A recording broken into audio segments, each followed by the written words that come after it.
মানুষের পাশে বাংলা জাগো। কথায় বলে নদীর পারে বাস, চিন্তা 12 মাস। সেই চিন্তা আরও বেড়ে যায় রায়দিঘির মানুষের। কারণ মণি নদীর বাঁধে ফাটল দেখা যাওয়ায় বিস্তীর্ণ অংশের মানুষ সিঁদুরে মেঘ দেখেন।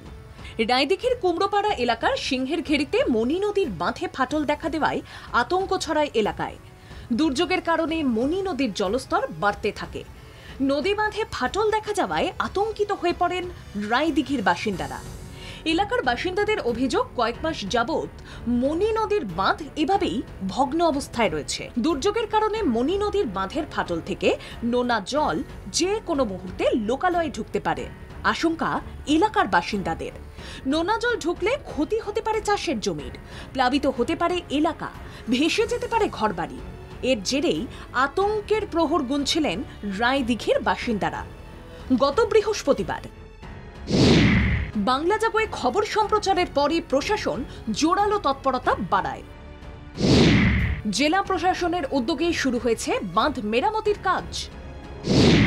বর্ষার বাঁধ মেরামতির কাজ হওয়ায় স্বস্তি পাচ্ছেন এলাকাবাসী। দায়িত্বশীল সংবাদ মাধ্যম হিসেবে বাংলা জাগো এভাবে মানুষের পাশে থাকবে। ভরা বর্ষার আগেই রায়দিঘি মণি নদীর বাঁধ মেরামতির কাজে আলাদা গতি এসেছে। বাঁধের অবস্থা খুবই খারাপ ছিল, কিন্তু বহু জায়গায় জানানোর পরেও কোনো কাজ হয়নি। আগামীকাল বাংলা জাগো টিভির মাধ্যমে সম্প্রচার হয় এবং তারপরে বিভিন্ন দপ্তর থেকে তাৎক্ষণিক তাড়াতাড়িভাবে আমাদের এখানে কাজ শুরু হয়। এর জন্য আমি বাংলা জাগো টিভির ধন্যবাদ জানাই। প্রশাসন বাঁধ মেরামতিতে এগিয়ে আসায় প্রান্তিক এলাকার মানুষ কিছুটা স্বস্তি বোধ করছে।